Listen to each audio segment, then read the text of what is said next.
From Value Invest Asia, this is The Asian Entrepreneur.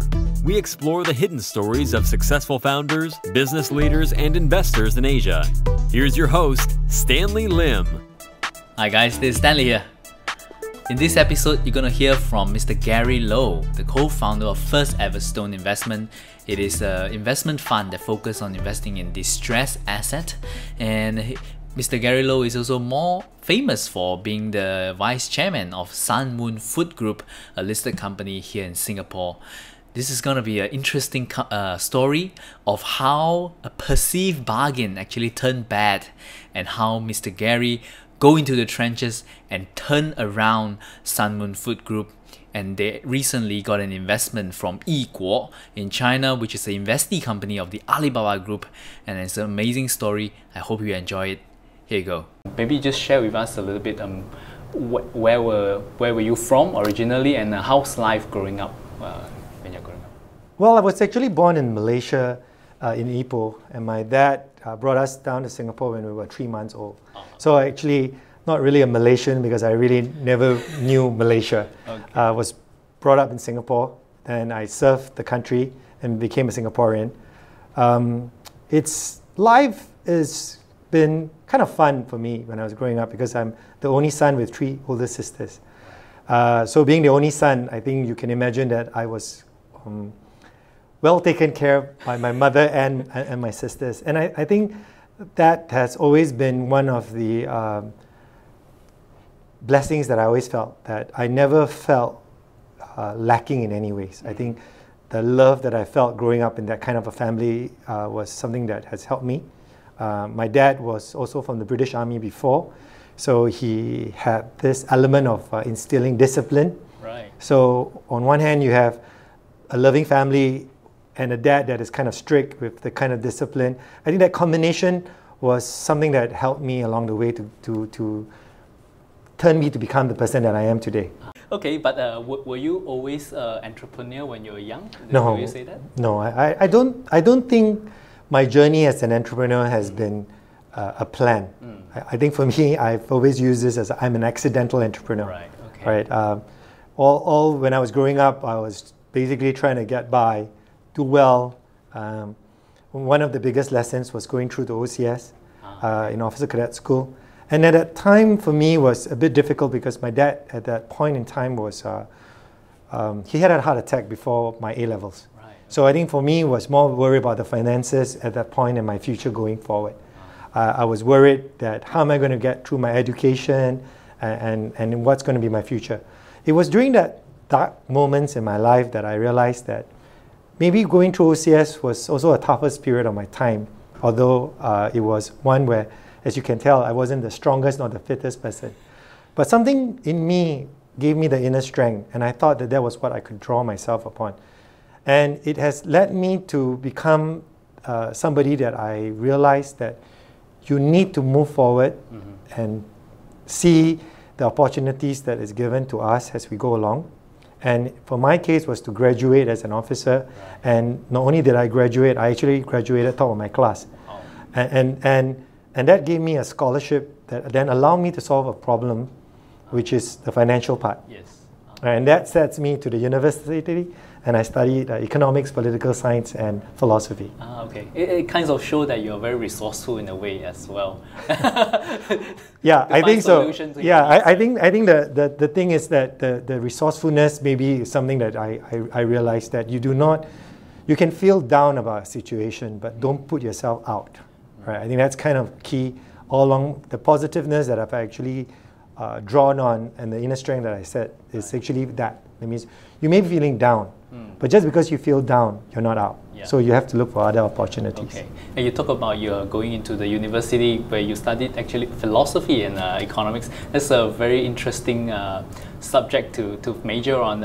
Is that something of your interest, or it was just something that is pushed to you? I think I was kind of familiar with the PPE, which is Political Science, Philosophy and Economics. Cambridge actually offered this, but I did this in National University of Singapore.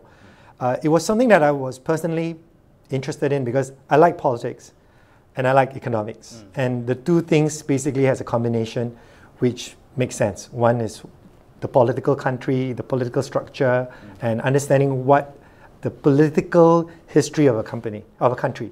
Then the economics is how things works, right? How the businesses works. I always been intrigued about that. Then philosophy is more a minor. Yeah. It was something that I felt I enjoy a lot, reading, and you got to think about it, right? And I enjoy philosophy because it's really about the correct thinking, the logic behind things. And sometimes you just have to spend a little bit of time thinking. Most of us actually just spend a lot of time doing. Yeah. We don't spend the time thinking. And philosophy was one of those, class where I just go in and there's nothing to prepare. And the preparation was, how do you know the table in front of you is called a table? I mean, 1 hour of discussing that was actually kind of helpful in your thinking process. And sometimes you do have to question a little bit. Okay. Then right out of university, you went into the army, right? No. So mine was the other way around. Okay. Before I went into university, I was given a scholarship. Right. And then in university, unfortunately for me, I developed a chronic skin disorder. It's chronic eczema. Right. So that situation kind of strange because why would I have eczema when I'm actually mostly in aircon room? And when I was in OCS going through the jungles of Borneo and doing all the difficult OCS training, I didn't have that problem. But unfortunately for me, I got so bad that I had to get downgraded. And I had to then make a decision in my life. It was a tough decision because on one hand, I thought with the scholarship, I was able to get myself in a better financial position. But to then leave and switch career means I have to take on a liability of breaking my bond and doing the liquidated damages that comes along with it. Okay.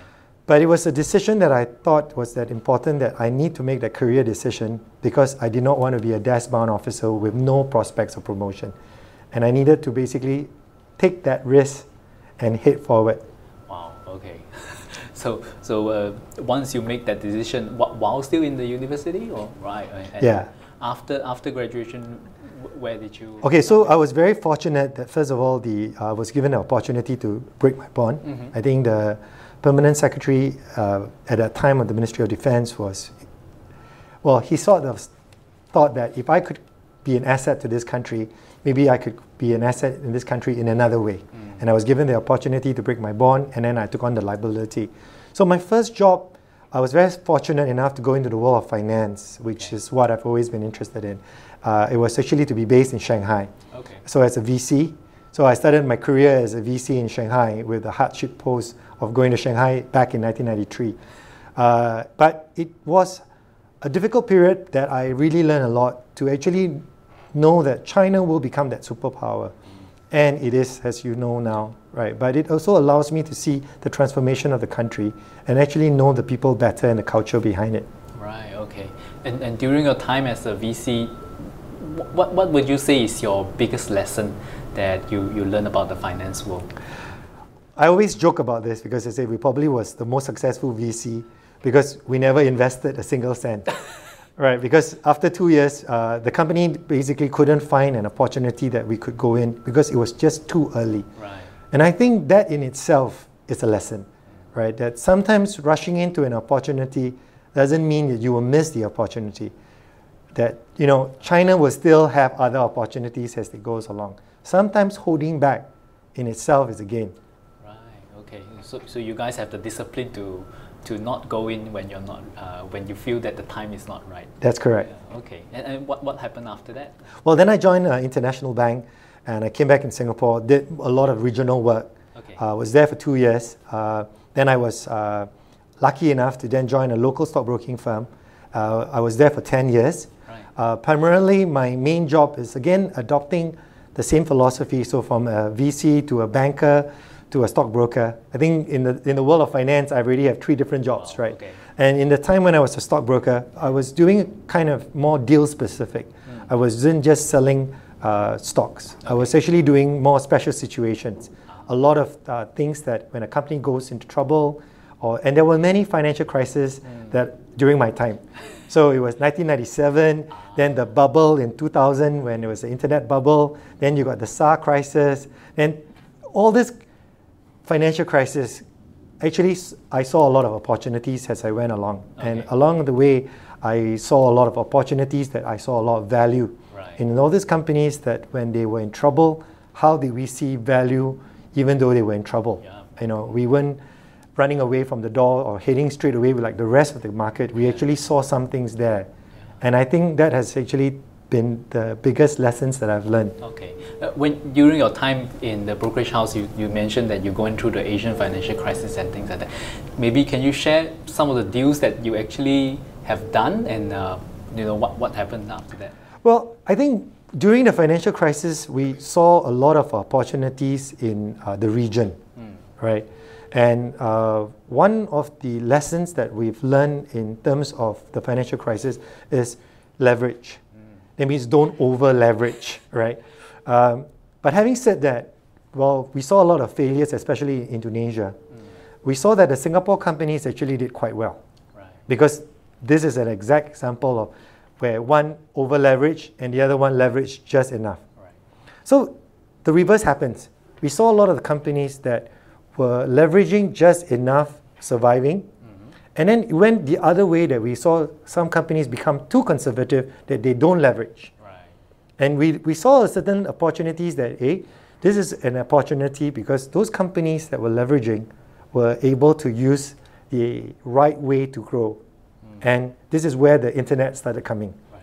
People with the ability to understand leverage in the right positive way, they were actually growing.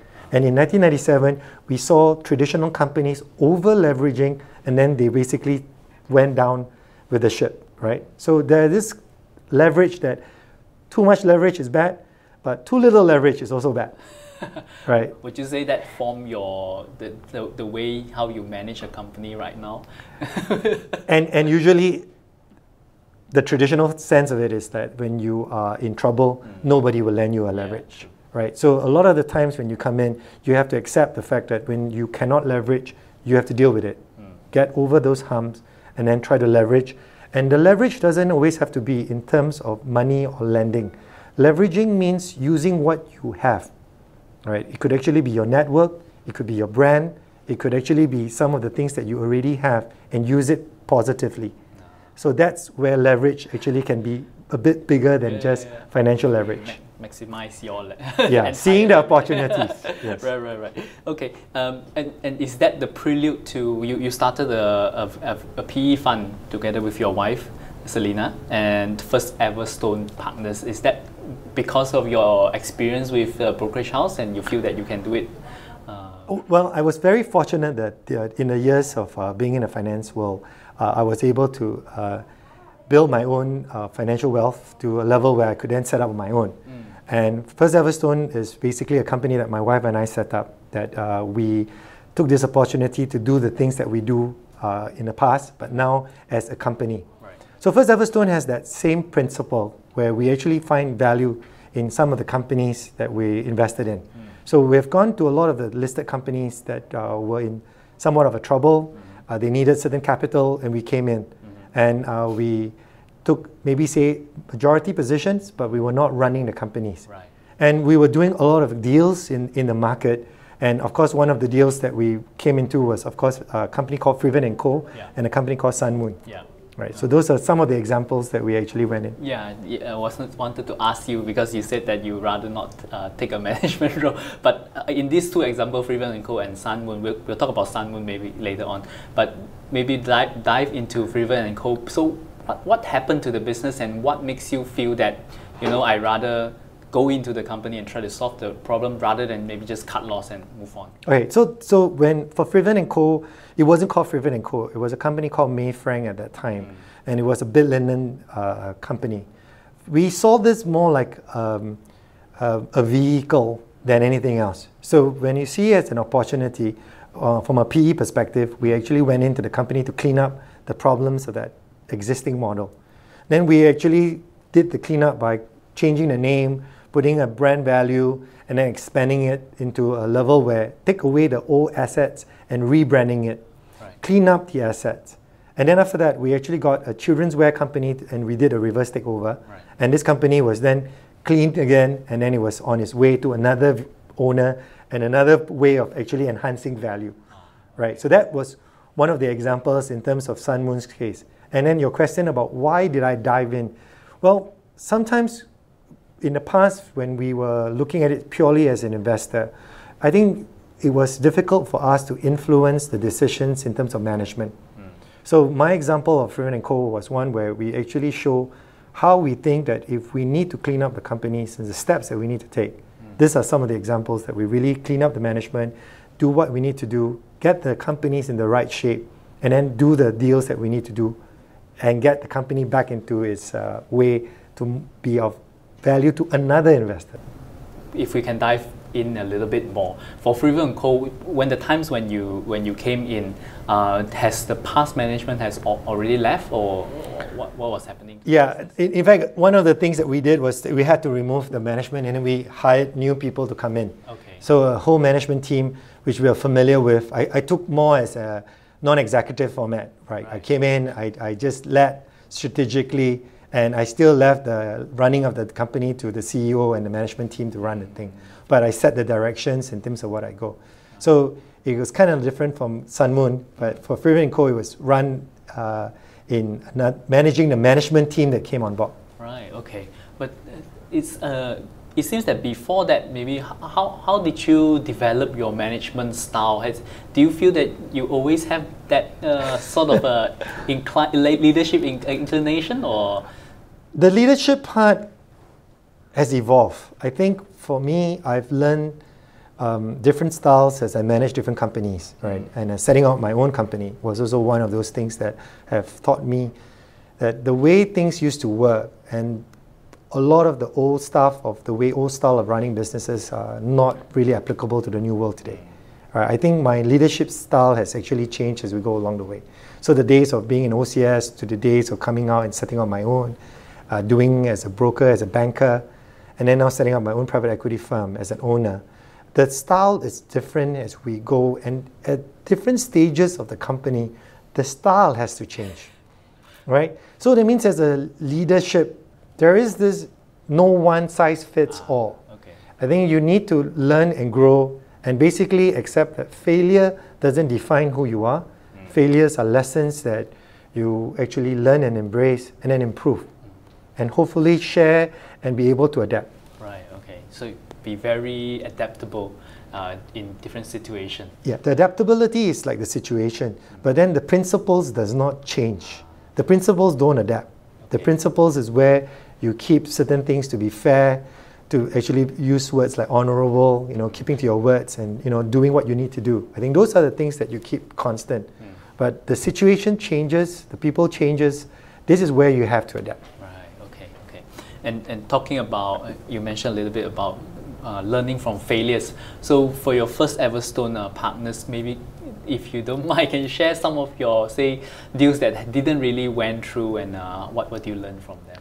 Well, I think one big example is leading to Sunmoon is one of those companies that it was actually a syndicated deal where we were part of a syndicate, right? And it went south very quickly because, first of all, the numbers that was provided wasn't exactly correct. Whatever the information that was provided by the management wasn't exactly correct. And when we came in, it was a disaster. I mean, to me, it was so big a disaster that it was, the failure was, for me, could be potentially massive, right? Because it was in the millions of dollars that we've actually committed in. So instead of dwelling on those failure, as I would say, those failure moments, because people will say, didn't you do the due diligence? Didn't you check? Didn't you do the right checks on the company? Well, I think we did all that. But when things went south, sometimes it's not because you didn't do the things that traditional analysts would have done. I think sometimes things turn south because the informations are not as clear as we understand them to be, or what we perceive them to be. Let me give you an example. For example, if the clause says that you can sell your piece of land provided that you get government approval. Now, in Singapore, that sounds like you can sell the land, right? But if you do this in China, it means you really cannot sell the land, right? Because the Chinese authority may not approve. Right. Because if there's going to be a huge gain, then why would the Chinese authority allow you to gain, right? So this is kind of little assumptions that was sort of like Well, we learn it the hard way, what we call the tuition fee, right? Where I think one of the lessons in failure that we need to learn is maybe what we should do is not take our mindset or what we have learned and what we think is logical to us into different markets. Do not use what you think is the norm to be the norm in the places that you work. I think that was one of my biggest lessons I've learned from the failure of, for example, this situation. Okay. And having met those failures and suddenly see that that was the situation, and that was one of those examples where I really had to roll up my sleeves and personally get into the trenches, right? Okay. And went in. Would you say that the reason that you came into Sunmoon after the deal broke down is because if you have just walked away, that could really damage your whole First Everstone partnership? Well, it won't destroy First Everstone, but it was more a situation where I saw that everything that everybody came in, that means the syndicate would have all gone, everybody would have lost, the shareholders would have lost, the employees would have lost, everybody who was in that boat would have sunk. I called it my Titanic moment. And I was basically one of those persons who was saying, no, I couldn't let the ship go down. Right. It was one of those, well, some people call it a foolish moment because, maybe you should have cut loss and let the ship go down. But I had that sense of mission where I thought that there is something there that you cannot just let the ship go down. And if we need to embrace the situation, maybe there was an opportunity. You have to work at it. It was never something that I knew was going to basically take a quick deal. It was going to be time commitment. And this brings to the fact that I really believe in what you call grit, right? Where you need to have passion and perseverance to really build this thing up. So during that time, you decided to step into Sunmoon, and did you take a step back from First Everstone? Yes. Right? And when you landed in Sunmoon into the trenches, what did you see at that moment? Well, it was one of the Titanic moments, as I said. We had to basically write off in 2 years $100 million. It wasn't making $100 million. I wish I was making $100 million, but I had to write off $100 million. I had to lay off the strength of the company from about 500 over people to 200 people, and then to today we only have about 50 over people. We had 1,900 hectares of plantation that I had to return to the farms. I had a huge factory facility that was 40,000 metric ton of cold room. It was such a huge facility that I call it the Forbidden City. Right. So this is kind of like the things that we did, right? So operationally, after making all that tough decisions and writing off the stuff, we actually got the company into EBITDA positive. Right. Okay. But not only that, we then have the crisis. And the crisis was that the syndicated deals that we did became a crisis in itself because some of the investors did not convert into equity. Right. They all were still basically bondholders, and therefore we actually had to then solve the problem. And we tried to find new investors to come in to replace those bondholders and actually get the companies out of harm's way. Okay. And it was tough. It was a couple of years trying to find new investments and investors to come in. But unfortunately for us, First Everstone had to be the person to come in again. So, and then we put in more millions into the company, and we really got the company out of harm's way by converting the debt into equity again. Right. And then for that point involved, Sunmoon became one of our biggest portfolio for First Everstone. I see. Okay. And then during that time, you're saying that you have to lay off people and selling off assets. So in a way, you're transitioning from an asset-heavy business model to what it is now, more of an asset-light business model. Is that your original plan, or has that plan slowly evolved? Do you already see that problem that you should go into asset-light at the beginning? Yes, actually that was the thesis 10 years ago, right? We saw a global brand, because this brand has been around since 1977.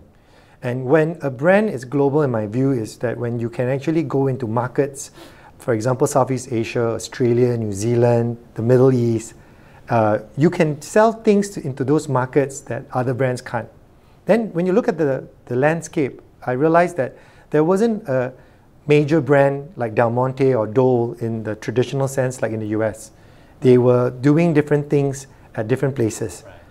And Sunmoon was actually a equivalent to a Sunkiss. Right. So when I looked at it, I thought that if we could turn the Sunkiss model into more like a Dole model without the asset heaviness. So the original thesis of the company, when they built the brand, they were like the one dragon. They wanted to be the tail and they also wanted to be the head, right? Okay. Right from the head to the tail kind of concept. But as you know, dragons don't exist because they only have one heart to pump blood from the head to the tail, right? Which literally means that the company was actually facing a lot of cash flow problem. So what we did was to chop off the dragon's head and face the head towards the consumer. And then put the value at the consumer to the brand. And then for the rest of the integration, we essentially built it backwards. That means we started with approved packing houses, and then we worked with approved plantations. And then this became the value add that we were doing.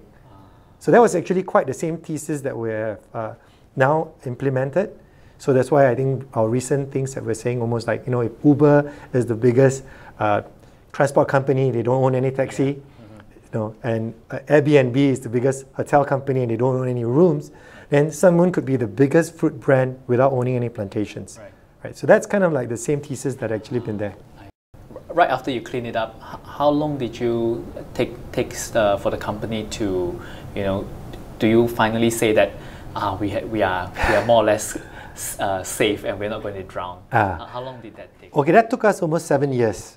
Right. That was after in 2015 when all the deal was completed, and no other. I felt that I was constantly, I had a dark cloud over my head, right? And we needed to build the company to a level where we know that the ship won't sink, right? It may not be that profitable or the way the traditional value is what people actually sees it, right? But what we saw was that now I felt that the company can go and set out to what they need to do in the right manner. And the brand building, about the asset light, about going into whatever we're trying to do right now in terms of our management, in terms of getting the right parties to come in, the right players to actually enhance the value. I think this was actually quite recent. Right, okay. And then of course, the most recent deal that you have done with Equal, I think a lot of analysts and maybe including myself see it as a big win for Sunmoon. What's your thought behind that? How did that deal came about, and can you share a little bit? Well, we were very fortunate that Equal was a company that was introduced to us by the Alibaba Investment Group, and we knew that Equal was actually the back-end logistics company that Alibaba has been using for their online platform. So they're actually cold chain specialists. Right. So in the world of fresh fruits, actually what disrupts how a fruit is delivered, because people think that fruits are perishable. But the truth of the matter is that we never leave the pack house until we know where it's going to go. So that means the delivery system is very important. So you need to have chill system as well as frozen. And Equal was one of those companies that could do both chill and frozen. And they could do this most difficult part, which is the last mile, which is to the consumer themselves. And we saw their ability to be a great asset. And the reverse for Equal is they saw Sunmoon having the ability to expand its product sourcing and to actually do the things that we can do in terms of getting products from all over the world and putting it into a brand. And they saw that this is very complementary. And this is where it wasn't about how big we were or how small we were. But they saw the value of what we could do. And so this then led us to reaching this current situation where we managed to get Equal to come in to become this currently the biggest shareholder. Right? And on top of it, they brought in the capital for us to recapitalize, to expand in the way that we're currently expanding. So it took a while, but everybody sort of saw the value that each of us are bringing to the table. And it was not traditional in the sense that, oh, how big we are or how small we are, but really what was the value that we are both playing, and we saw the synergy together. Right, okay. And is there a plan for you to sell the company more and more to them and maybe go back to your first Everstone investment, or you rather that you are still independent of Equal? I think Sunmoon as a company will be independent. I think we will basically use what we have as a brand, as a network. I think Equal has really helped us open a big market, I mean China, right? I think the analogy I always use was like, we are like operating in the past, selling to the wall. You know, we were like the barbarians at the wall, and we were being killed, right? Now with Equal operating within the city, we have actually got access and safe way into the city, and they have expanding to us. So Sunmoon value then is going to become, the stronger we come in China as a brand, the stronger we will become as a brand around the region as well. And I think that's really where Sunmoon's total vision. It's not just to China, but around the world. And Sunmoon should go as an independent company to use their strength as a brand. And as for myself, right, I think my role was to get Sunmoon to this position of getting out of harm's way. Right. And then as a private equity owner, I will always go back to a private equity owner. And we get the right management team to groom them to get to see this vision to the next step. Right? I think when we sell our shares and do we sell our shares immediately, I think that will take time. Okay. I think for us, it's still in the early stages. I still got my job ahead of it. I can't walk away and say I've done my part. Yeah. I think the risks going forward are different. The challenges are definitely different.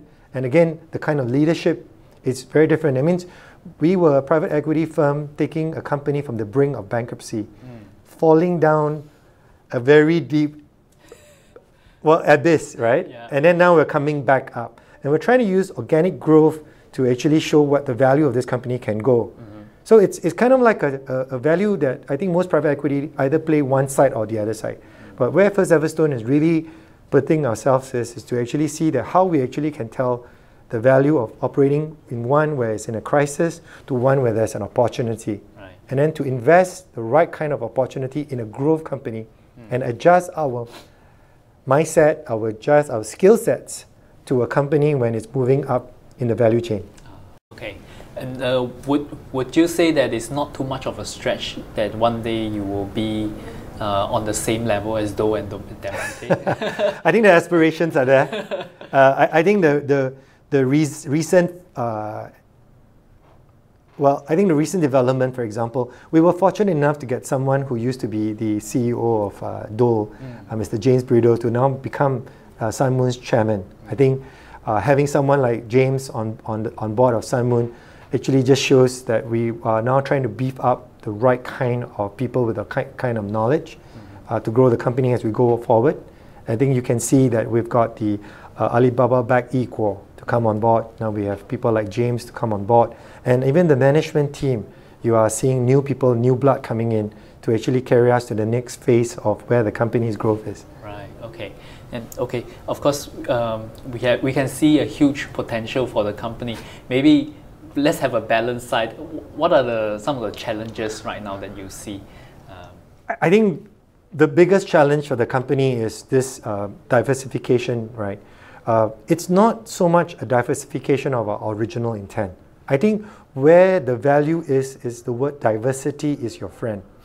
In the past, we've been concentrated to Apple's in China with huge assets, with huge factory. And the reason the company failed was the very reason why the company has to change itself to the level that we are. So we see diversity as a friend in a sense that when you have diversity, you reduce your risk. So diversity in terms of product offerings, diversity in terms of market is really where we see the company is heading towards. But having said that, diversity then makes it more complex. And the challenges to then put everybody on the same mind frame, and a framework where you can actually see almost like a grid, right? One is the products, the other one is the country. And how do you then basically put this into a grid form and grow this business? So a lot of this risk going forward would be how do we integrate, how do we work, how do the suppliers understand the way we want to achieve our vision, and how does the consumer and our customers actually gain from all this integration that we're doing.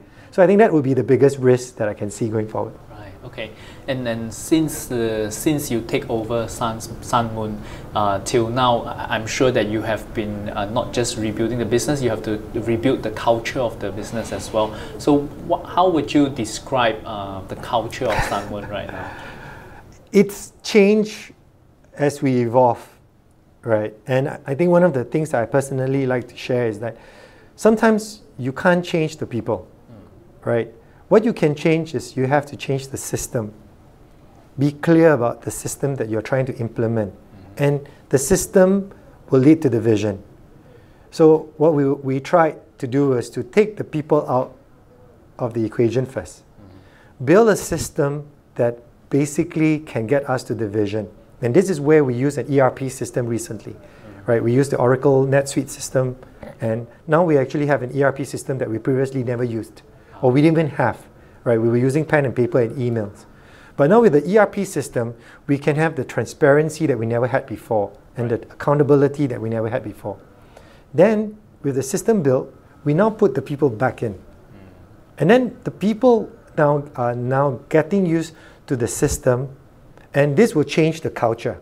And with the culture, the mindset will then be correct. So it's not one where I took something and says everybody needs to change your culture. Yeah. It's not going to be that simple. In fact, it was a realization that you still have to have a system in place and put the people inside this, and hopefully the culture can change. And of course, having said that, those who can't have move on, and I'm happy to say that some of them move on to better opportunities, having gone through the Sunmoon way. But we also are very fortunate to have new people come on board who believe in this system that we have built and the way forward. Right. For yourself personally, you have spent I would say a huge part of your career in rebuilding Sunmoon. That must have taken you hours and hours away from your family, I assume. How do you balance the family and business? It's a good question. I think for me, the balance has actually been my biggest strength, right? I think whenever I'm away doing the things that I've been doing, right, I miss my family a lot. And they actually drive me in terms of how I want to build this company going forward. It brought back to the question I brought earlier, which is grit, right? Which is a definition of passion and perseverance, right? When we have perseverance, it means to actually go the long way, right? Where life is a marathon and not a sprint. I mean, Angela Duckworth's book has basically talked about it, and her examples are something that I can use my personal journey to share with you. Perseverance means you need to be clear about the purpose, right? And in my case, I felt that, what was building Sunmoon for? It was for all the major stakeholders. It was the shareholders, the employees, the suppliers, our customers, and my family, right? So that was what I felt that I was doing, right? To go the long term and to achieve the things that I think will be good for my company and for my family. But then it comes to the next thing, which is the passion. Passion is something that you have to believe, right? It's a belief that you know that will be the right thing to do. And when I look at my family and the time I took away, is that belief that whatever I'm doing is actually for the good of my family, and I draw strength in that. So the balance that you asked was actually more like, yes, I may not be able to spend as much time, but the balance then comes from Monday to Friday is where I may be traveling, but the weekend is where I must come back. Right. So this is kind of like been the philosophy that I've adopted since, and my kids were young. Always try to plan your trips, even if you have to extend. Make sure you only extend one weekend, and then be able to come back over the weekend, and then really spend the time. So when you saw that, for me, it would be my business and my family. Many a times it's actually a merger of two, where I will actually go to the countries where I have to meet my suppliers, and the family is actually with me. And while the kids are sleeping in the early morning, I'm actually at the wholesale center, or I'm actually meeting at the factories, and then I come back, and then the kids wakes up, and we're actually having lunch, right? And then the meetings continues in offline, right, where we actually will say, let's keep it for the next morning, right? And it's sort of like where I actually found the balance, and I'm blessed that, my wife and my kids are very supportive of what I'm doing. That's great to hear. And maybe for your next journey or in your career, if you choose to take a step back from Sunmoon and going back to first Everstone, are you ready for the next Sunmoon adventure? I would personally say that this would be the goal, where First Everstone will basically continue. We will continue to do other investments, but maybe not in the way of doing and finding another Sunmoon, right? I've always said that the way, if you look at the career of myself, right, I've been in the finance world for more than 10 years. From a VC to a banker to a stockbroker, now a private equity owner. I think the lessons from a financial point of view I've learned tremendously from the journey that I've done. But as a journey as an accidental entrepreneur, right, is something that I think is going to be helpful for the companies that we invest going forward. That there will be very few people, I think, that can actually come to help companies as they grow, right, to have two perspectives, not just purely financials, but that of an entrepreneur as well. You know, when you talk about the problems of an entrepreneurship, I think I've learned something that I never would imagine I would have learned. So as a private equity investor now, I think our investments going forward would be maybe a little bit smarter, right? And I think the value don't have to be so difficult to extract. I think we could see certain values that we can enhance. And I always go back to the word of leveraging. There's certain things that we can leverage and connections that we can actually leverage without having to reinvent a lot of the wheels. And the lessons that I've learned and the failures that I accepted, you know, have actually become lessons that I've learned, will actually be useful to some other entrepreneurs as we invest into them. Yep. Okay, that's certainly a very amazing and interesting story. I thank you very much for your time, Deputy Chairman of Sunmoon Food Group, Gary Low. Thank you very much, Gary. Thank you very much.